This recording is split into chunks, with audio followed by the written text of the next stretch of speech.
ኣብዛለም ቅነ ዝንያ ሕዚ ድሮን ኣለና ዝብል በዝሓደ ስነ ልቦናዊ ጦርነት በቃ ክንስዕሮም ኢና እዚኣቶም የብሎም ጦርነት እኮ ክጅመር እዩ ግን ምንም ይገብሩን እዮም እዚ ከዓ ናይ ጌታቸው እዩ ምንም የምፁን እዮም ጦርነት ክጅመር እዩ ሰይተርፍን እቲ ኩናት ክጅመር እዩ ግን ምንም ይገብሩን ይብል እንታይ ከም ዝገብሩ ኣብ ተግባር ኮሪእዎም ነይሩ ከም ዝበለ ክድዓት ከዓ ኢና ይንፈልጥ ተመልከት ሶሪ እዚኣ ክንቀፅል ኢና ናይ ጌታቸው እዚኣ ራእይ ይተርፍን ዓቕሚ ኣለዎ ዶ የብሉን ካሊእ ጉዳይ ኩናት ምጅማሩ ይተርፍን ዓቕሚ ኣለዎ ዶ የብሉን ካሊእ ጉዳይ ደቀን ዝወድኣ ኣዴታትናስ ኣትሊስት ዕድ ብዕረፋ እኳ ሓሳ ካልኦት እና ሓደ ሓደ ግዜ ክትሓስቦ እዚ ሊደርሽፕ እዚ ብዝኾነ ይኹን ሴቪንግ ግሬስ የብሉን ወፊርካ እቶ ዘብል ዋላ ሓደ ነገር የብሉን ካብ ክጠፍእ ዝግብኦ ኣይውሽ ብሰላም ተረዲእዎ ተዝጠፍእ ግን ኩናት ምጅማሩ ይተርፍን ዓቕሚ ኣለዎ ዶ የብሉን ካሊእ ጉዳይ ኦኬ እዚኣ በይና ንርአያ ኩናት ዝጅመረ ብትግራይስ ሕወሓት ስለ ዘሎ እዩ እንዲ ዝብለና ዘሎ ጌታቸው ንመን ከታልል ኢሉ ከም ዝመፀ ኣይርዳእንን ኣነ ታንዓይ ትርዳእኒ ተልእኹ ኣብዪ ኣሕመድ ኪዱ ዋዕዋዕ ኣብልዋ መሬት ኣነ እውን ዕርቀ ክብሎም እየ በቲ ሓደ ብሚድያታት ከዓ ክነጥፋኣኩም ኢና ክንበልዓኩም ኢና ሰማይ ክንቆፃፀሮ ኢና ክንብሎም ኢና ንስኹም እውን ከምዚኣ ገርኩም ኣፈራርሕዎም እዮም ንባዕሉ መንበሪ ዘይብሉ ጌታቸው መንበሪ ዝብል ዘለኹስ ገንዘብ ስኢነ ኣይኮነን መንበሪ ዘይብሉ ፖለቲክሊ ኣብዪ ኣሕመድ ብዝጠወቆ ቁፅሪ ጡጥ ዝብል ዝዛረብ እዩ ተዓንተ ወይ ዝረኣኹሞ ወደንጥሩ እውን ከምኡ እዩ ሕዚ ኩናት ምጅማሮ ይተርፍን ኣዴታትና ከይዕርፋ ግን ዝገብር ዘሎስ ኩናት የምፅእ ስለ ዘሎ ሕወሓት ይብል ክጠፍእ ኣለዎ እውን ይብል ክጅምር ከሎ ከጥፍእ ዝደሊ ክመርሕ ይኽእል ታስዋይ ጌታቸው ክመርሓና የብሉን ኢሉ ህዝቢ ውፃልና ኢሉ ምዝሕቕ ኣቢሉ ካብ ትግራይ ኣውፅኡ ዝሰደዶ ከጥፍእ ዝደሊ ክመርሕ ይኽእል ረኣይዎም ተቃወምቲ ውድባትና ንምንታይ ኢና ግደፉ ኢልና ንግስፆም ክጠፍእ ኣለዎ ዝብል ኣጀንዳ ሒዝካ መፂኻስ ንህዝቢ ትግራይ ክትነግሮ ይትኽእልን ከጥፍእ ዝኽእል ወይ ከጥፍእ ዝደሊ ክዕረ ስለ ዘይኽእል ጌታቸው ንመሪሕነት ኣይኮነን መራሕቲ ዝነገርዎ ንምዝራብ እውን ናብ ዘይበቃዕሉ ደረጃ ወሪዱ ቀደም እውን እንዳነገርዎ ይዛረብ ነይሩ ሕዚ ኩናት ኣይተርፍን ኢሉ ከይዕርፋ ኣዴታትና ዝገብር ዘሎ መሪሕነት እዚ እዩ ኦኬ ሕወሓት ዘይብሉ ዓዲ ኣምሓራ ደኣ እሞ እንታይ ኮይኑ ኩናት ተገበረ ኣብ ዓዲ ኣምሓራ የለን ሕወሓት ትግራይ እኒ ኣብ ትግራይ ብምክንያት ሕወሓት እንተኮይኑ ተጀሚሩ ዘሎ ኣብ ዓዲ ኣምሓራ ካብ ጫፍ ናብ ጫፍ ትነድድ ዘላ ዓዲ ኣብዚ ዘሎ ኩናት ከደኣ መን ጀመሮ ትብል ሕወሓት ኣብ ዘይብሉ ሰናይ ኮይኑ ሕወሓት ኣብ ዘለዎ ጥራሕ ኩናት እንተዝኾን ሕወሓት ስለ ዘሎ እዩ ኩናት ዝመፅእ ዘሎ ኢልካ ንህዝቢ ትግራይ ምዕሸኻ እዩ ሕወሓት ኣብ ዘይብሉ ካብቶም ትግራይ ዝተገበረ ዘይተናኣሰ እኮ ይኸደ ዓዲ ኣምሓራ ህዝቢ ከመይ ዓይነት መከራ ይበልዕ ከም ዘሎ ትርእይዎ ኣለኹ ንኦሮሞ ኺዱ ኣብ ኦሮምያ ክንደይ ዓመት ገይሩ ቅድሚ ትግራይ ተጀመረ እኮ ኢና ይወለጋ ሕዚ እውን ኸደ ኣሎ ሕወሓት ደሎ ይውዳ ኣብ ዓፋር ሕዚ ኣፋሪቆም ኣለዉ ዳርጋ ዓፋር ይኣቱ ኣለዉ ኣብ ዓፋር ኩናት እኒሄ ሕወሓት ደሎ እዩ ኣገው ትማል እውን ነጊረኩም እንታይ ኢና ልና ትማሊ ኣዊ ኣገው ኣዊ ዞን ንሰለስተ ወርሒ ሙሉእ መብራህቲ ዘይብሎም እዮም ዝኔው እስካዕ ሕዚ ማለት እዩ ሕወሓት ደሎ እዩ ኩናት እውን ከፊቶምሎም ናይ ኣገው ሓይሊ ሕወሓት ደሎ እዩ ክግንፀል የብል ኣሎ ኦጋዴን ሕወሓት ድዩ ዝግንፅሎ ዘሎ ኣብ ሲዳማ መንጎ ሲዳማን ኦሮምያን ኩናት ቀኒ ውግኣት ቀኒ ሕወሓት ደሎ እዩ ታናይ ጌታቸው ዘረባ ብላሽ ምዃና ትርእዋ እዚኣ ዝሓዝ ዝበልክዋ ብምርኣይ ጥራሕ እዩ ኩናት ኣይተርፍን ኢሉ ፅቡቅ በቲ ሓደ ገፅ ኩናት ከም ዘሎ እውን ይነግረና ኣሎ እቲ ኩናት ትግራይ ናይ ምጥፋእ ኩናት እዩ ሓደ ዘይፈለጥዎ ኣዲስ ኣበባ ኮይኖም ፀረ ትግራይ ስለ ዝፈከሩ ዝድሕኑ ስለ ዝመስሎም አዲስ አበባ ስለ ዝኾነ ዝድሕን ሰብ ከም ዘየላ ኣነ ክነግሮ እንደውም ናይ መጀመርያ ጠፋእቲ ንስኹም ኢኹም ዝብል እምነት ኣለ ዓመፅ ይገብሩ ኣለዉ መንግስቲ ክወድቕ ይብልዎም ሓደ ፊውዳል ሓደ ሰብ ኣማኑኤል ሆስፒታል ኮይዱ እቲ ዶክተር ብፅሉላት ተኸይቡ ሓዲኡ ዕረፍ ይብሎ ንሓዲኡ ይባርሮ ድሓር ገሪሙ እንድገለ ዝኾኑ ሰባት ከመይ ገይሩ ዝኣልዮም ዘሎ ቶም እሱ ናይ ሕድሕዶም ሽግር ስለ ዝፈልጥ እንታይ ይገብሮም ኣሎ ኢሉ ድሓር ተተሓዋዊሮም ኸ ዑድ ሰይተሓዋወርን ዑድ ኣይተሓዋወርን ሕዚ ኣብኦም ተራኺቦም ሓደ ግዜ ብዝገርመነት ኣይመስለካ ዳርጋቸው ፅጌ ዘመነ ካሴ ደብረፅዮን ዝኾነ ናይ ቤንሻንጎል ገለ ተኣኪቦም ናይ መንግስቲ ኣወዳድቃ ቅድኸ ክረዳድኡ ይኽእሉ እሱ ይኹነን ኣነ እቲ ዘጨንቐን ድማ ናይ ሻዕብያ ኣጀንዳ ሲምፕል እያ ኦኬ ናብታ ናይ ሻዕብያ ኣጀንዳ ክንኣቲ ኢና ሕዚ ፅሉላት እዮም እዩ ዝብሎም ዘሎ ኣምሓራ ፅሉል እዩ ኦሮሞ ፅሉል እዩ ቤንሻንጉል ፅሉል እዩ ዝብል ዘሎ ናይ ኦሮሞ ናይ ቤንሻንጉል ናይ ኣምሓራ ጌታቸው ናብ ኢንተርቪው ብዝወፀ ቁፅሪ ከምዚ ዓይነት ክፍተት ዘለዎም ዘረባታት እናተዛረበ ንባዕሉ እውን ናብ ሂወቱ ናብ ሪስክ ክእቱ ንሂወቱ ናብ ሪስክ ክእቱ ነቱ ዝመርሖ ትካል እውን ሕዚ ያው ንብልፅግና እዩ ዝመርሕ ብልፅግና እተወ እውን ይግድሰን ግን ኩሉ ግዜ ናብ ሪስክ ምስእተወ እዩ ጌታቸው ናብ ሓደጋ ምስእተወ እዩ ጌታቸው ሪኢኹም ፅሉላት እዮም ፅሉለ ይተሓባበርን ዕውደ ይተሓባበርን ይብል እሞ ናይ ኦሮሞ ተቃለስቲ ዕውዳት ዲና እንተኢሎሞ መልሲ ይብሉ ኣይበልክኹምን ይኽብል ኣብዚኣ ግን ዕውዳት ክተሓባበረ ይኽእልን ይብል ኣሎ ናይ ቤንሻንጉል ተቃለስቲ ዕውዳት ይብሎም ኣሎ ዕውዳት ዲና ኢሎም ዝኾነ ነገር እንተኢሎም እንታይ ይኽብል ናይ ኣምሓራ ተቃለስቲ እውን ፅሉላት ይብሎም ኣሎ ነቲ ናይ ትግራይስ ኩሉ ግዜ ከምኡ ዓይነት ስዲ ዘረባ ናተዛረበ ዝመፀ ስለ ዝኾነ ንሕና ስለሚድናየ ንብል ንሳቶም ግን ጌታቸው በዚ ደረጃ እዚዩ ዝተዛረቡ ዝሕለፎም ናብ ሓደጋ ክእትዎ ዝኽእል ከም ምዃኑ ኢኹም ትሪእዎ ጌታቸው ፖለቲከኛ እውን ኣይኮነን ዕሩይ ባንዳ ኮይኑ እውን ክፀረ ይኽእል ጌታቸው ንባንዳነት እውን ዘይበቅዕ ካብ ባንዳነት እውን ታሕቲ ዝኾነ ኮይኑ እዩ ዝኸይድ ሃለፍለፍ ስለ ዝብል ናብ ሓደጋ እዩ ዝእትዎም ባዕሎም እውን ገሊፆሞ እዮም ሃለፍለፍ ክትብል ኣብ ኣልጀዚራ ከይድካ ከምዚኣ ጌርካ እናኢሎም ካብኡ ጀሚሮም ንነዘ ኣየርየና ጌታቸው ማለት ጫማ እግሮም እዩ تا ገንዘብ ዝውዎ ክንቀሳቀስ ክሕሱ ክዛረብ ክፀርፍ ስለ ዘለዎ ከምዚ ሕዚ ዝገብሮ ዘሎ እዩ ብዝኾነ ትናይ ሻዕብያ ኣጀንዳ ናይ ብጌታቸው ዓይን እንታይ ብወሎ ከባቢ ኳሕኳሕ ይብሉ ሕዚ ግራ ክሓስብ ምሽግ ይውቅዑ ዘሎ ትራ ግራ ክሓስብ ምሽግ ትኽእል ኳሕኳሕ ሄዶ ይብሉ እቲ መከላከያ ነዚኦም እርምጃ ክወስድ የሉ ኣብ ኣይርግረግ ኣብ ትግራይ ይርግረግ እታ ሞትን ጥፋትን ብትግራይ ካብ ኤርትራ እንታይ ኣቑሑት ይክመፀና እስኪ ንገረኒ ኣይናይ ሚሊዮንስ ዶላር ሳልይዎ እዩ ወርቂ ሸይጥና እንዲም ኩሉ ወርቂ ሸይጥና ዝኾነ ኣቑሑት ከእትው እኮ ይኽእሉ ናይ ራማ መንገዲ ብምኽፋቱ ህዝቢ ዓድዋ ዘትረፎ ነገር ተልዩ እታ ዝርከባ ዘይትን ሽኮርን ዋጋ ይውስኽ ህዝቢ ኣክሱም ህዝቢ ሽረ ህዝቢ መቐለ እውን ናባልካ ካትኸ ዋይ ካብ ኤርትራ እንታይ ምህርቲ ክንቕበል ኮይና ኢና ብናቕፋስ ስለዝተጠቐምና ናቕፋስ ኣብዘይ ዓቕማ ب30 قرشات تشرف لهم بس 30 10 قرشات تشرف لهم أنت إيكونومي تمسرتي لوب سايز زخون أرينجمنت تفكير صناعة تجري هفتي لو نقف هنا تمنزره يطفئ اللي يوصل له سيمبل إيكونوميك هاي اسمه جيني سيدل بكونترو عنده شيء مصاب بعفارز مس زيتي بعسر ب30 قرش تجز تنيرها بالك لترو وب100 قرش تجز تنيرها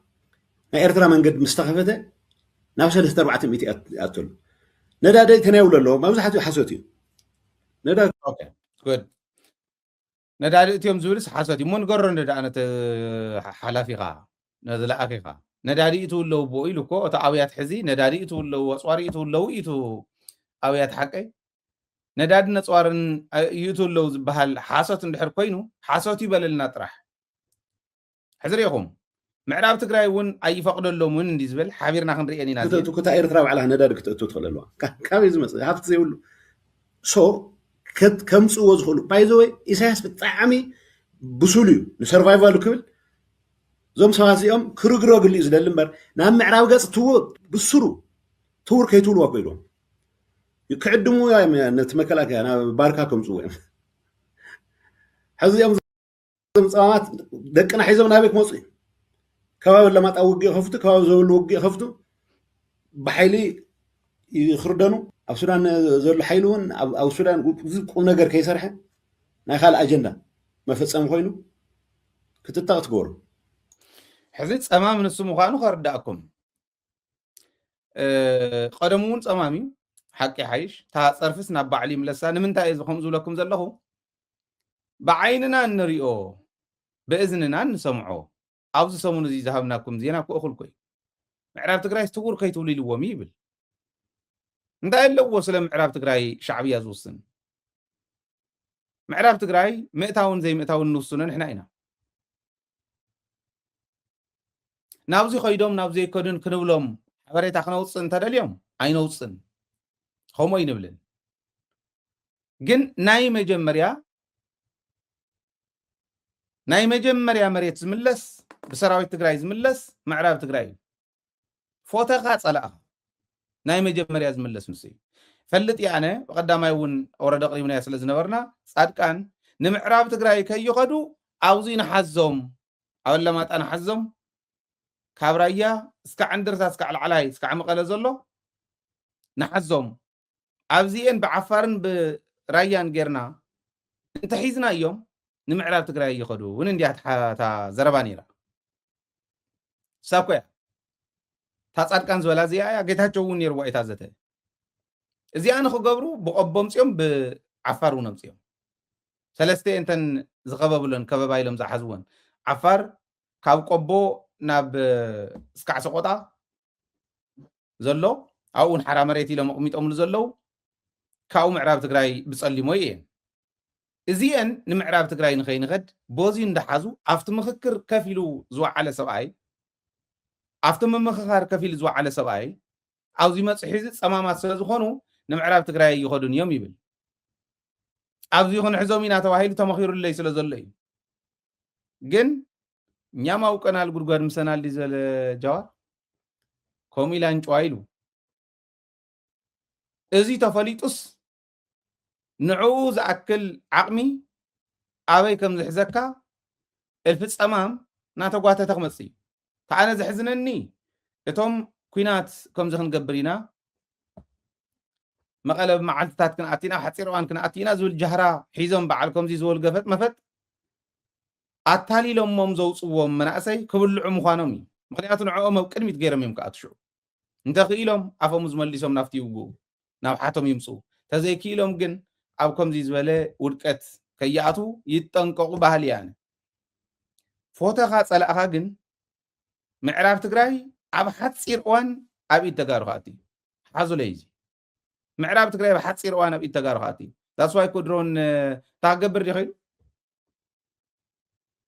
ኣብ ሸራሮ ዘሎ ሓይልስ ካብ ቦታ ናብ ቦታ ክንቀሳቀስ ከሎ ፍርሒ ስለ ዘለዎ በቃ መፁኒ ንምዕራብ ትግራይ ይኣቱ ኣለዉ እዩቱ ፍርሑ ግን ሰራዊትና ምዕራብ ትግራይ ዝኸድ ነይሩ ንሰሜን ትግራይ ዝኸድ ነይሩ ናበይ ገፁ ዝኸድ ነይሩ ብዘየግድስ ምንቅስቃስ ዝገበረ ኣብ ቦትኡ ኣብ ገዝኡ መረበቱ እዩ መሰሉ ከዓይ ነይሩ እዚኣ ንኸይትኸውን ሓሰውቲ ከምዚ ዝበሉ ጓሓፍ ወዲ ጓሓፍ ኣቕሚጠው ጓሓፋት ብዝነገርዎ ወቂዑ ኣብ ዕለታዊ ምንቅስቃስ ዝነበረ ሰራዊት ወቂዑ ግን ተፈተወ ተጸልአ ኣብ ልዕሊ ኢትዮጵያ ዘለና ጽልኢት እስካዕ ሕዚ ጀኖሳይድ ፈጺማትልና ፈትኪታትና ስለ ዝኾነት ኣብ ልዕሊ ኢትዮጵያ ዘለና ተሓሳስባ ኩሉ ንእሽተይ ዝነበረት እንተ ነይሩ እውን ፀራሪጉ ክድርብያ እንተ ዘይኮይኑ ኢትዮጵያ ትበሃል ዓዲ ድሕሪ ሕዝን ትግራይስ መሬታ ቆሪሳ ክትወስድ እያ ማለት ዘበት እዩ ጃህራ ኣይኮነን ዝጃህር ዘሎ እዚ ብጭብጢ ኣብ መሬት ትግራይ ዝግበር ፅባሕ ንጎ ክትርእይዎ እዮም ሻዕብያ ናብዚ ተኺዱ ግራ ካሓሱ ይኹዕት ኣለዉ ድፋዕ ኢሉ ፈሽላኽ ሓሳቡ በልዎ እንዳገብር ግራ ካሓሱ ድፋዕ ዝኹዕት ኣበይ ድኒሄ ሰራዊትና ኣበይ ዲ ዘሎ ኦረዲ እኮ ግራት ካሓስሞ ግደፍዎ ብታሕታይ ንታሕታይ ገፅ ብኮሮም ሓሊፍኩም ናብ ሰቆጣ መንገዲ ክትከዱ ከለኹም አበርገለ ዝነበረ ኣብ ጻግምጂ ዝነበረ ኣብዛታ ከባቢ ኣብቲ ቦርደራት ዝነበረ ኣበይ ኣሎ ሕዚ ታገብሩ እዮም ድፋዕ ኩዕተ ብግራ ካሕሱ ታሓሶቱ ወሰን ይብሉ ጸማም ማለት ከምዚ ይኮነ ንባዕሊ ሓጣታ ጸርፍ ዝበልክዎ እሱ ድፋዕ ዝኩዕት ዘሎ መን ምዃኑ ነንባዕሎም ትማለ ተዋሊዖም ሕዚ ኣብ ዓፋር ነንባዕሎም ሰራዊት ናይ ኢትዮጵያ ተዋልዑ ነንባዕሉ ዘይሰማማዕ ሰራዊትስ መፅዩ ንትግራይ ክደፍር ድዩ ወይስ ተን ሓፂን እየን ተን እምነቱ ተን ሓፂን እኮ ከምቲ ዓንተ ወይ ዝበልክዎ ውሕሉል ዝኾነ ተሓሳስባ ዘለዎ መሪሕነት ባዶ ከቕርዮ ይኽእል እዩ ብሓንቲ መዓልቲ ክጠፋእ ዝኽእላ እዩ ከመይ ይኮን ሽዑ ክንሪኦ ኢና ሓፂን እንተኺድዎ እውን ክትርእይዎ ኢኹም ኣነ ኣብቲ ናይ ሚሊተሪ ካውንስል እውን ስለ ዘየለኹ እዚ ክዛረብ ዝፍቀደለይ እውን ኣይኮነን ከመይ ከም ዝኾን ግን ፕሮፓጋንዳ ከም ትሰርሕዎ ይኮነን ዝሰርሕ ዘለኹ ኣነ ታቂ ዝነግረኩም ዘለኹ ምክንያቱ እቲ ሕዚ ዝገበሮ ሓረን ንክሕርን ገይርዎ ዓይነቱ ሰራዊትና እቲ ሕዚ ዝፈፀሞ በቲ ይፈፅሞ በትዩ እንታይ እዩ እቲ ምላሽ ክኸውን ባዕሎም እውን ገምጊሞም እዮም ዓፀፋዊ ምላሽ ክህውን ተኽኢሎም ሓደጋ እዩ ኣብዚ ዘሎ ሰራዊት ናብዚ ሙቭ ንግበር ኣብዚ ዘሎ ናብዚ ንውሰድ ነዘውዝ ዘሎ ከምዚ ንወስኸሉ እንዳተባሃለ ዝነበረሉ እዩ ሚልየ ዝነበረ ናብ ሰመራ ወሲዶም ሓደሽቲ ከምፁ ከለው ተሓናኺቶም ሓዲሮም ነንባዕሎም ኣየናይ ሰራዊት ተምፂኻ ኢኻ ክትድብድቦ ትግራይ ክትቆፃፀር ኣየናይ ዓቕሚ ሃልዩ እኳ ባህር ዳር ድሮን ስቴሽን ስለ ዝተገበረ ደስተን ድሮን እውን ይምከኻ እዩ ኦቨርናይት ታሪክ ክስራሕ ይከኣል ፋኖ ታሪክ ክሰርሑ ክሕገዙ ክድገፉ ክኽእሉ ኣለዎም ዝብሎ እውን ነዚ ኦቨርናይት ታሪክ ክሰርሑ ክኽእል እዮም ሰለስተ ድሮን ስቴሽን ኣለዋ ባህር ዳር ሰለስቲአን ምስ ድሮነን ተቆፃፂሮምን ክሓድሩ ክኽእል እዮም ናይ ዓፋር ግደፍዎ ተኣምር ክስራሕ እዩ ዝኾነ እዋን ከመይ ከም ዝስራሕ ንዕኦም ይምልከት ግን ታሪክ ከም ዝስራሕ ይፈልጥ እያ ንዕኡ እውን እዩ ክልተ እዚ ኣቕሚጡስ ተወሰኽቲ ሕዚ ዝውስኽ ዘሎ ኣብ ልዕሊ ክልተ እዚ ዝውስኽ ዘሎ ኢማጅን ከም ሓደሽቲ ሕዚ ንዓፋር ዝኸዱ ዘለው ክልተ እዚ ኣለው ሓደ ሰፋ ቸኮል ዝመርሖ ካሊእ መን ዝበሃል ዝሓድሽ ዝተመደበ ዝመርሖ ሳልሳይ ሕዚ እዞም ኣብ ቀረባ ዝተዋቅዕሉ ሓድሽ ዝመርሖ እዩ ሳልሳይ የምፅእ ኣሎ ንዓፋር እንታይ ንምዃን ናይ ጅቡትን ናይ ኣዲስ ኣበባን መንገዲ ንኸይቁረፆ ጥራሕ ከይመስለኩም እቲ ጉዳይ ካሊእ ስለዚ በዚ ደረጃ ርኢና እንተኸይድና ጌታቸው ዝህትፎ ዘሎ ቁም ነገር ዘይብሉ ምዃኑ ትፈልጥዎ በዚ ካሊእ እንታይ ኢሉ ናይ ምዕራብ ትግራይ ክኸደ ይፈቅደሎምን ጥራሕ ዘይኮነስ ናይ ናቕፋ ጉዳይ ኣልዒሉ ናቕፋ ብዘይ ዓቕማ 30 ቅርሺ ኣትሽረፍ ንባዕሎም ዘይብሎም ካበይ ከምፁ ገለመለ ኢሉ ንሕና ናቕፋ ንጠቐም ናይ ሱዳን ፓውንድ ንጠቐም ዶላር ናይ ዩኤስኤ ንጠቐም ብዘየግድስ ትግራይ ካብቲ ዘላቶ ንክትወፅእ ካብ ዘይምርካብ ዘለዋ ርካቦታ ናቕፈቱ ግዛዕቱ ወርቂ እኮ ተውፅኦን ወፃ እዩ ንኤርትራ ይኮነትን ክትሸጦ እንተውፅያ እውን ማለት እዩ እዚ ጌርና ንኸይንኸይድ ግን ብፕሮፓጋንዳ ዓዲ ኣዛዊዖም ህዝቢ ኣዛዊዖም ናይ ፕሮፓጋንዳ ስራሕቲ ንክሰርሑ ዝተመደቡ ሰባት ህዝቢ ኣዛዊዖም ነንባዕሎም ባሊዖም እተን መውፅእ ኢሉ መንግስቲ ትግራይ ክጥቀመለን ዝኽእለለን መንገድታት ንምዕፃው እዩ ወርቅና ይሽየጥ ኣሎ ኢሉ ዝህትፍ ንምውፃእ መንግስቲ ትግራይ ፅቡቅ ዝገበሮ ተኣዋጅ ምውፅእ እዩ ኣብ መኸተ ዕንቅፋት ዝኸውን ኩሉ ተሓታት እዩ እቶም ብማዕረ ኮይኖም ብወንጭፍ ዝሰርሑ ዘለው ፅባሕ ንጎይ ሕተቱ ግን ክፍረደሎም እቶም ኣብ ውሽጢ ኮይኖም ዝዕንድሩ ዝነበሩ ኣደብ ክሕዚ እዮም ሕዚ ቀሊል ከይመስለኩም ትሕዚ ተወሲኑ ዝኒሄ ከምዚ ገይሮም እዚኣቶም ናይ ፕሮፓጋንዳ ስራሕቲ ንድሕሪት ንክመልስዋ ትግራይ እዩ ብናቕፋ ይኹን ብዑምላ ይኹን ብግዛዕ ይኹን ኣውፅያ ተጠቂማ ትግራይ ህዝቢ ትግራይ ተውፃሉ ኩነታት እንተወሲና ትግራይ መንግስቲ ትግራይ እዩ ዝምልከቶ እዚ ፀገም እንተሃልዩ ንግምግሞ ገምጊምና ኣስተኻኺልና ንኸይድ እዚ እዩ ግን እንታይ መሊቋቶ ሓቂ ስለ ዝኾነ ክዓብጦ ስለ ዘይኽእል ኢሳያስ ብሱል ኢልዎ ኢሳያስ ብሱል በሊሕ እዩ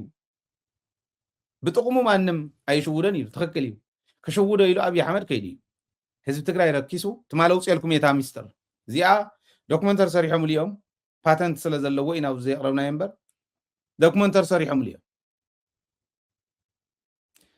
ኣብይ ኣሕመድ ኦፈር ዝገበሮ መጀመርያ ንኢሳያስ ኦፈር ዝገበሮ ምዕራብ ትግራይን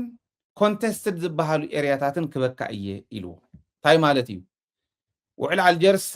ኣብ ውዕል ኣልጀርስ መከራኸሪ ዝበሃሉ ዝነበሩ ከባቢ ብምልኦም ምዕራብ ትግራይ ከም ዘለዎ ክበካ እየ ስለዚ በሰጥቶ መቀበል ስጠኝ ባዕሉ እውን ይብሎ ነይሩ ሰጥቶ መቀበል ምጠይቀናል ይብሎ ነይሩ በዚሁ ሓቲትና ኢና ኢሉ ባዕሉ ሕዚ ከዓ ዶክመንተሪ ሰሪሖምሉ ኦረዳ ኣብይ ኣሕመድ ዝሓተቶ እዚ ነይሩ ምዕራብ ትግራይ ንዑ ይሂብዎ ነይሩ ክወስድ ተዝደሊ ዘይመወሰደ ዓሰብ ሂቡ ብርግፅ ኣብይ ኣሕመድ ዓፋር ብምሉእ ሂበካ እሞ ዓሰብ ሃበኒ ኢሉ እንተዝወውን ኣየኣምኖን ኢሳያስ ከምቱ ጌታቸው ዝበሎ በሊሕ ይትሰብ ንምንታይ ኣብይ ኣሕመድ እግሪ እንተእትዩ ናብ ዓሰብ ካብኡ እንዳሓርታይ ክመፅእ ከም ዝኽእል ዝኾነ ሕማም ዘሪኦም እውን ክውድእዎ ይኽእሉ እዮም ንህዝቢ ኤርትራ ምንም ጥርጥር የብለይኑ ክንድኡ ዝኣክል ጭከና ኣለዎ ነደ ትግራይ መነኮሳት ፈለስቲ ደቂ ኣንስትዮ ደናግል 60 ገለን ዓመት ብድንግልና እዝዋት ደቂ ኣንስትዮ ትግራይ ብድንግልና 60 ገለን ዓመት ዝፀንሓደ ክደፍሩ ከለዉ ጁንታ ኢሎም እዮም ደፊሮም እቲ ህፃን ወዲ 6 ዓመት ካብ ክሳድ እንታሕቲ ቀቢርናዮ ጁንታ ቀብረን መጣን ዝበልዎ ትግራዋይ ስለ ዝኾነ እዩ ጁንታ ኢሎም እዮም ቀቢሮም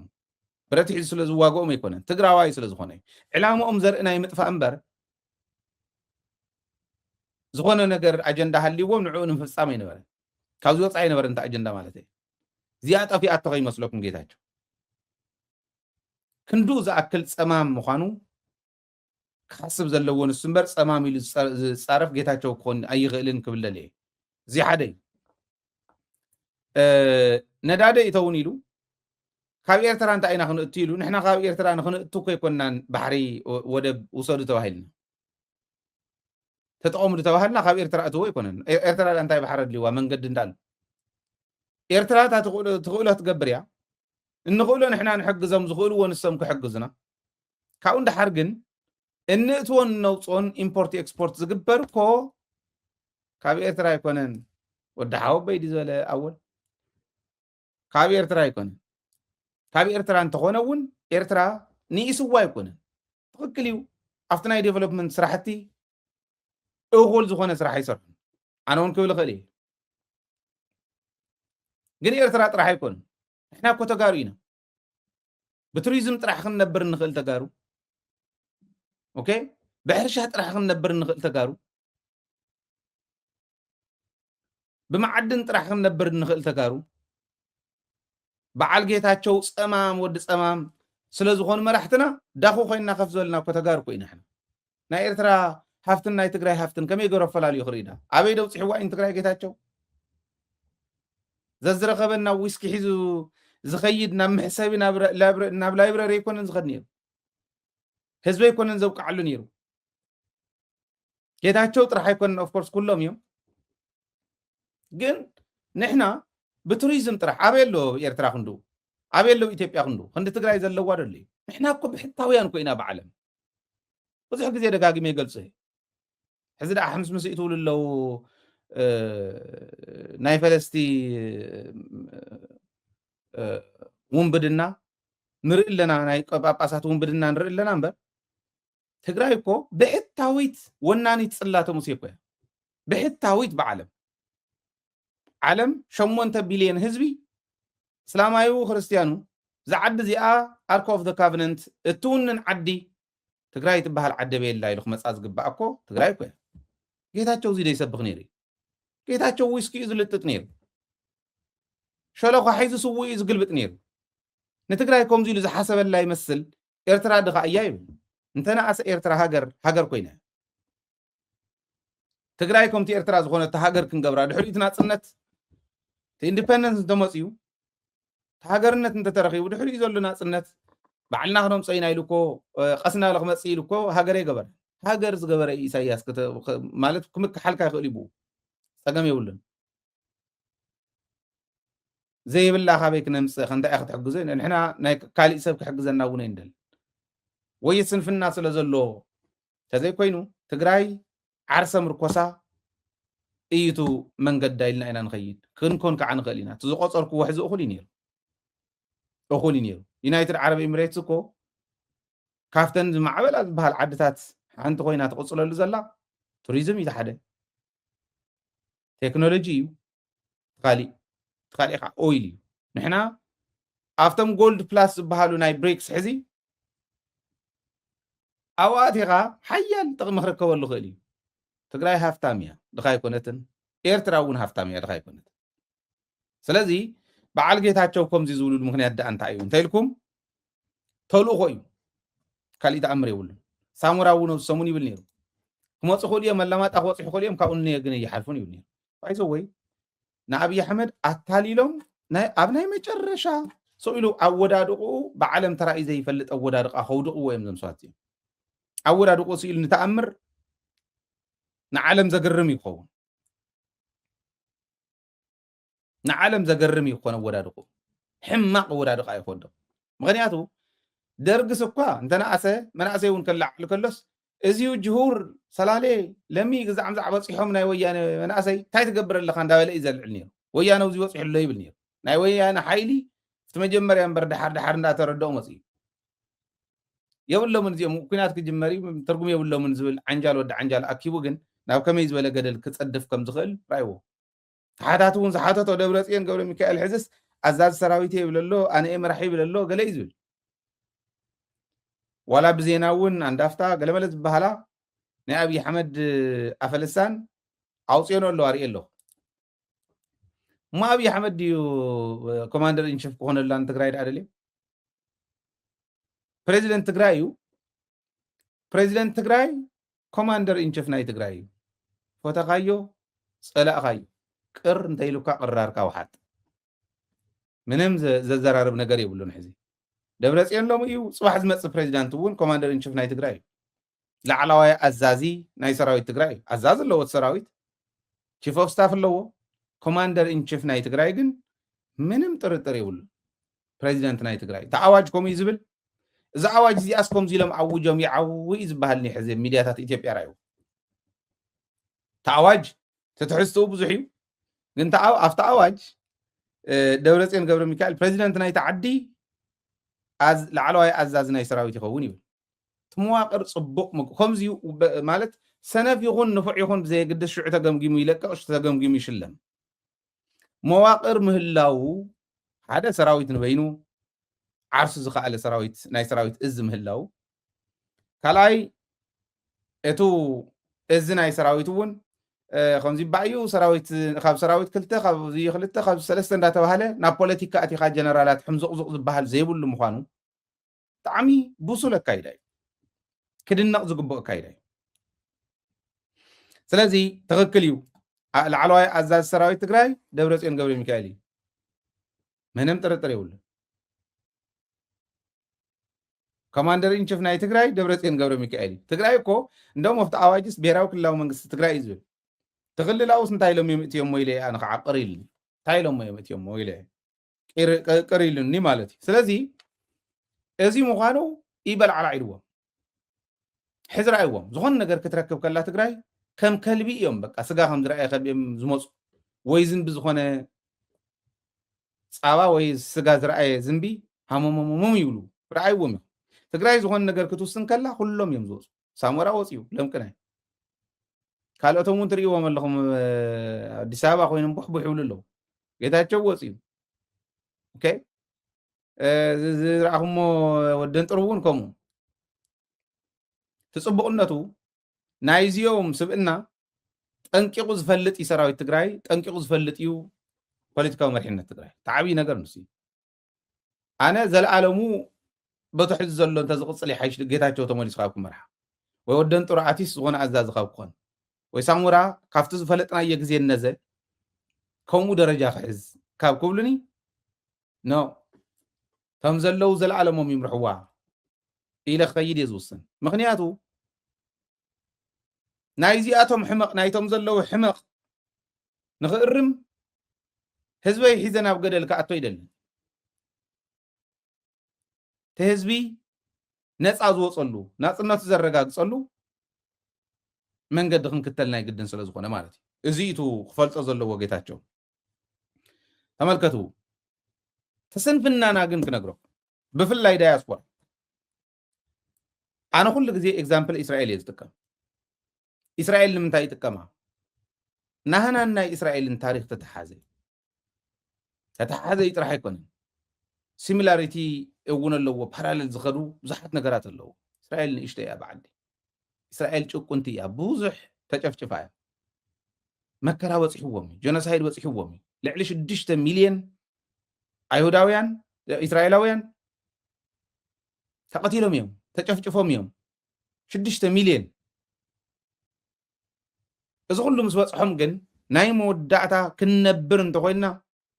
ኣብ ዓርስና ንመርኮስ ኢሎም እዮም ከይዶም the only ንእስራኤላውያን ጋይድ ትገብሮም እዚኣ እያ ዓርሶም ርኮሳ ፖለቲካኦም ዓርሶም ርኮሳ እዩ ቴክኖሎጂኦም ኣብ ዓርሶም ርኮሳ እዩ ሚሊተሪኦም ኣብ ዓርሶም ርኮሳ እዩ ሃገራውነቶም ኣብ ዓርሶም ርኮሳ እዩ ኖ ኣሜሪካ ትሕግዛ እንድያ ዝብሉ ሰባት ኣሎ ከምኡ ንካታዕ ነርና ትማሊ ሓደ ነገር ክነግረኩም እንደም ትማሊ ንካታዕ ዝነበርና ክልተ ዕዕኽተይ እውን በዚ ኣጋጣሚ ክትሰምዕዎ ኢኹም ቆሪፅ እውን ክሰደልኩም እዩ እስራኤል ንምንታይ ኣሜሪካ ንእስራኤል ትሕግዛ እዚኣ ዝምልሰለይ ኣብዚ እውን ተሃሊኹም ከኣቲ እየ ዝብል እንተሃሊ እውን ክእትወኩም እንዴ ሶሪ ታሊን ገዲፈያ ፀኒሐ ለካ እዚ ከኣቲ ዝደሊ እውን ከኣቲ ይኽእል እዩ ኣብታ ኮመንት መውሃቢ ተቐሚጠልኩም እኒኹ እዚኣ ግን ዝምልሳ ሰብ የድልየኒ ኮመንት ደጋጊምኩም ይትፀሓፉ ከምኡ እንተቐፂልኩም ከውፃኩም እዩ ስለዚ ንምንታይ እያ ኣሜሪካ ንእስራኤል ትሕግዛ ዝብል ንመልስ እስኪ ሓቢርና ንመልስ ንምንታይ ይመስለኩም ሓደ ታሪክ ክነግረኩም ኣነ ከውፃኩም እየ ኢለኩም እየ ኦኬ ስለዚ ሓደ ውፅእ ኣለኹ ከምዚ ዝበለ ስለ ዘይንቕበል ኣሜሪካ ንእስራኤል ትሕግዛ ንኣብነት ዶናልድ ትራምፕ ሕዚ ብቤንጃሚን ናታንያሁ ሕጉስ ኣይኮነን ንምንታይ ፀረ እስራኤል ዘይከደዳ እንታይ እዩ ናብኡ ዘይወሰዶ ዶናልድ ትራምፕ ጥራሕ ከይመስለኩም ዝኾነ ይኹን ፕሬዚደንት ናይ ኣሜሪካ ፀረ እስራኤል ክኸይድ ኣይፍቀደሉ ንምንታይ እስራኤል ስለ ዝኾነት ኣይኮነን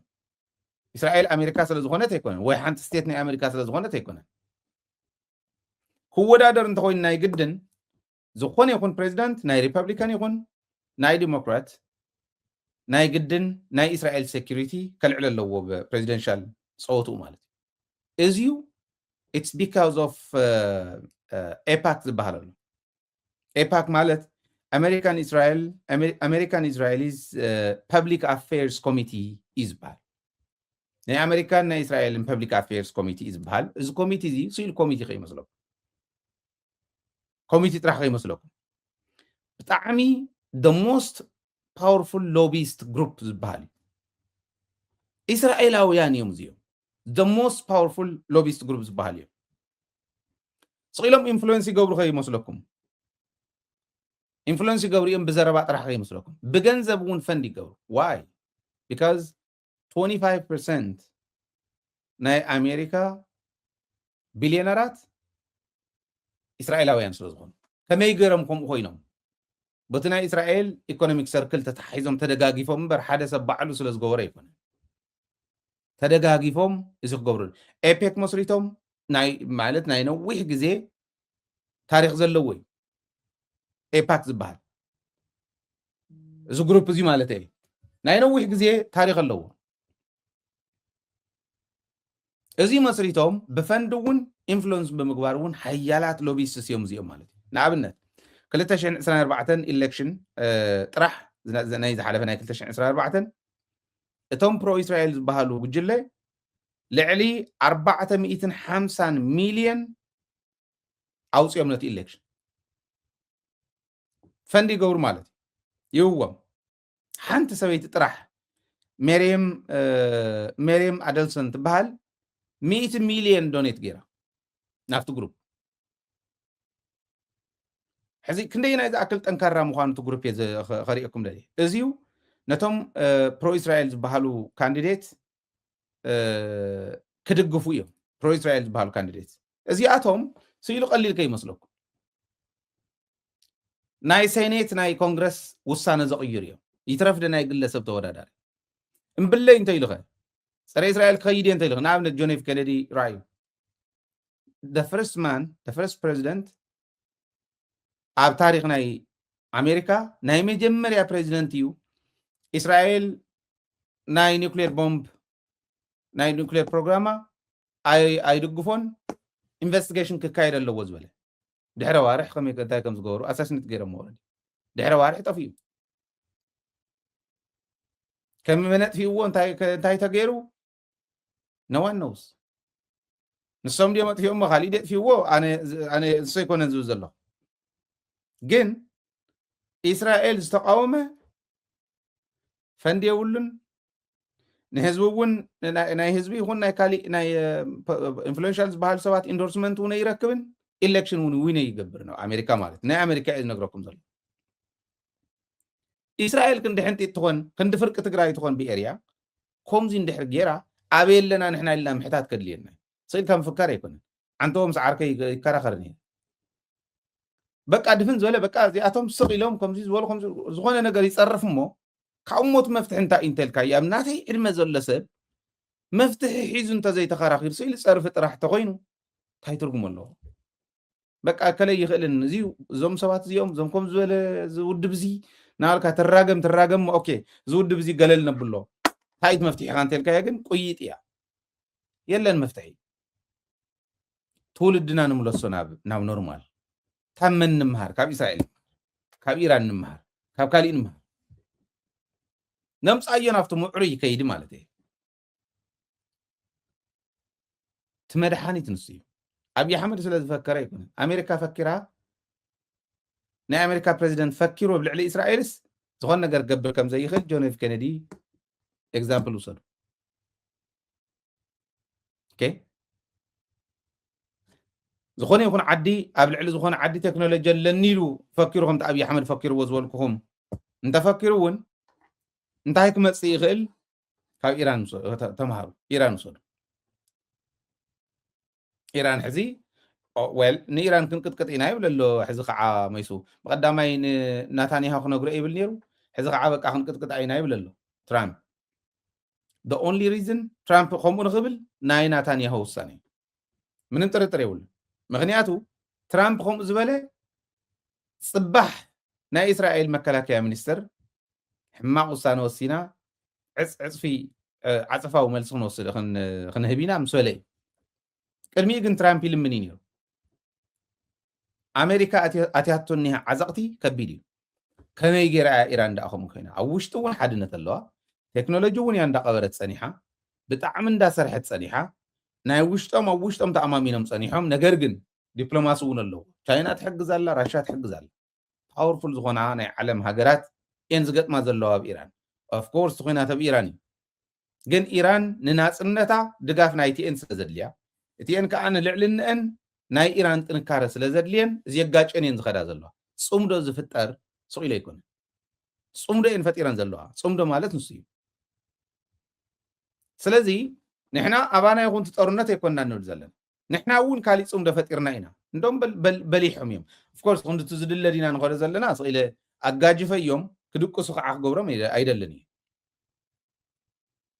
ጎደሎ ኣሎ እዩ ተነኣሰ ግን ካብ ጌታቸው ዘይሓይሽ መራሒ ሃሊና ይፈልጥ ተነኣሰ ካብቶም ካልኦት ዝጀሃሩ ዘለው ማዕዶ ኮይኖም ኣዘዝቲ ካብኣቶም ዝነኣሰ ኣዛዚ ነይሩና ይፈልጥን የብልና ኣብኡ ኮንካ ምጅሃር ትርጉም የብሉን እዩ ትግራይ ትወፅእ በትሕዚ ዝበልክዎ እቲ ናይ እስራኤል ተመክሮ ራእዩ እታ ኮይንና ኢና ማተሰኣ ይውደቕ ዝብል ትግራዋይ ኢኹም ትሰምዑ ኣባና ዝኒሄ ሕስድና ጉዳጉድ ክንዕሩ የለና ንሱ ክንዘልቕ እንተኮይኑ ማተሰኣ ኣነ ዝወቕሶም እንታይ ኮንኩም ኢኹም ኣብ ኮንግረስ ሓደ ሰብ ዘይብልኩም ሓንቲ ቆልዓ ኣላ ትወዳደር ንዓ እኳስ በጃኹም እንደ ድራሽ ኣሃውኒ እንታይ ክንሕግዘክ ክንብላ እዩ ነይሩ ትናት ናብ ኮንግረስ ትወዳደር ሜላት ኪሮስ ክንሕግዛ ሰብ እንተወፅዩ ትግራዋይ ትገብሮ ትመሪሕነትና ትካልቸርና ብምሉኦም እዚኦም ዝኾነ ይኹን ትግራዋይ ኮይኑ ክቕፅል ንህዝቢ ትግራይ ንክሓስብ ትገብሮ ካብ ትግራዋይነት ወፃኢ ካሊእ መማረፂ ከም ዘይብሉ ንትግራዋይነት መስዋዕትነት ዝኸፍል ጌርካ ትሰርሖ ግን ትዕብዮ ስለዚ ንማተሰኣነ ዝሓቶም تاخونكم بزح أو كونغرس ديول ولا حدا سبب كونغرس زيدهم ما تسأل صعيرو ገንዘብ ይዘድሊ ድጋፍ ይዘድሊ ትምህርቲ ይዘድሊ ኮኔክሽን ይዘድሊ ዘይገብርዎ እንታ ኮይኖም ኦኬ እንታ ኮይኖም እዮም ኣብ ኮንግረስ ዘይብሎም ኣብ ሴኔት ዘይብሎም ጥዑይለው የርኳ የብሎም የለን በቃ ሙጭጭልካ ከምታ ናይ ሕወሓት ኣካይዳ ኣባዮም እዮም ግን ወይኖም ስለ ዝበፅሖም ኣይኮነ ናይ ተጋሩ ተካለ ምፍራስ ዝኾነ ነገር ክዕወት እንተይሉ ዝኾነ ሰብ ትሕሱ ሓስዮም እከለ ዝበሃል ይዕወት ኣሎ ዝዕወት ዘሎስ ካብቲን ከምዚ ገይሩ ኣጥበቁ ቀቢሎም ሕሱ ነታ ትካል ከውድቅዋ ኣብ ክንዲ ዘዝልቕዋ ነቲ ንፉዕ ርእሱ ዘቕንዐ ርእሱ ከድነንዎ ኣብ ክንዲ ዝድግፍዎ ከምዚ ዓይነት ካልቸር እንዳማዕበልና መፂና ኢና እዚኦም ፀገም እዮም ሓሶት እዮም ወላ ሕወሓት ውሽጢ ዝቐነየ ራእዩ ኢለ ብቀዳማይ 4 ነገር ንሕወሓት ከውድቃ እየ ቁፅሪ 1 ፀለመ ፍረጃ ቁፅሪ 2 ወሲንካ ምእታው ሓሳብ ከይህሉ ምግባር ሓሳብ ከይንሸራሸር ወሲንካ ትወፅእ ተኣቱ ድሕሪ ኢድ ናይ ምውፃእ ጉዳይ ምዃን ቁፅሪ 3 ዕስለ ብዕስለ ምውሳን ቁፅሪ 4 ገምጋም ኣብ ክንዲ ንህንፀት ንመጥቅዕ ምጥቃም ዝብላ እዚአን ኮር እየን ንሕወሓት ከፍርሳ ዝኽእላ ንዓና ከም ህዝቢ ዘፍርሳና እውን ንስን እዩ ሕዚ ማተሰኣ ቲዲኤ ገለመለ ክፈርሱ ኣለዎም ኢሎም ዝቃለሱ ተጋሩ ርኢኹም እዮም ካብ ሰማይ ናብ መሬት ተጣዊቆም ማተሰኣ ከምዚ ገይሩ ይብሉ ካብ ሰማይ ናብ መሬት ተጣዊቆም ቲዲኤ ከምዚ ገይሩ ይብሉ ሕወሓት ከምዚ ገይሩ ይብሉ ደደቢት ከምዚ ገይራ ይብሉ የለን እኮ ይተገበረ እዚ የጥፊእና ናፍቲ ናይ እስራኤል ኢኮኖሚክ ሰርክል ኣቲና ናፍቲ ናይ እስራኤል ናይ ሎቢስት ጥንካረ ናይ ሎቢስት ግሩፕ ጥንካረ ኣቲና ተጋሩ ሶሊድ ተመክሮ ዘለዎም ተጋሪ ይልውኻ ድሕሪ ዝኾነ ነገር እንተኮይኑ ትግራዋይ ኣያን ማእገርን ኣለዎ ሹቅ እኳስ ኣብ ቀረባ ዘሎ ሱፐርማርኬት ይገዝኡን እስራኤላዊ ሚኒ ሱፐርማርኬት ኣብ ዝኾነ ቦታ ናይ እስራኤላዊ እንተሃልያ ናባዮም ዝኾነ ትግራዋይ ከምኡ ክገብር ከይትኸዱ ኢሉባ ዝኾነ ነገር ይገብር እዚ ንቁረፎ እዚ ኣነ ብድፍረት ክዛረቦ ክእል እየ ምንም ፀገም የብለይን ከምዚ ክብል ከለኹ ካሊእ ክብል እንዲ ትሰብ ከምዚ ንትግራዋይ ገለ ኣይትጠራጠርኩም ኢና ኤርትራውያን ውልኮም እዮም ነንባዕልካ እናተሓሳሰድካ እዩ እዚኣታ ከም ካልቸር እንተዘይጠፊኣ እዚኣ ትጠፍእ ከዓ ሰብ ብባህሪኡ ብተፈጥሩ ሰልፊሽ እንድዩ ሰኢሉ ንባዕሉ ብዝጠዓሞ እዩ ዝውሕጅ ዘሎ እምበር ሕጊ ግትእ ዘብል ሕጊ ጌርካ ከምታ ወፅያ ዘላሕዝ ትገርም እያ ተኣዋጅ ፀለመ ይከኣልን ፀረ መኸተም ካደ ይከኣልን ኣብ ብሄራዊ ረብሓ ምድርዳር ይከኣልን ኦኬ ኣብቲ መምርሒ ፍቲ ሕግን ደንብን ዝብሎ ብሕግን ብስርዓትን ምኻድ እዩ ንሱ ኣቢዩዝ ምግባር እውን ይከኣል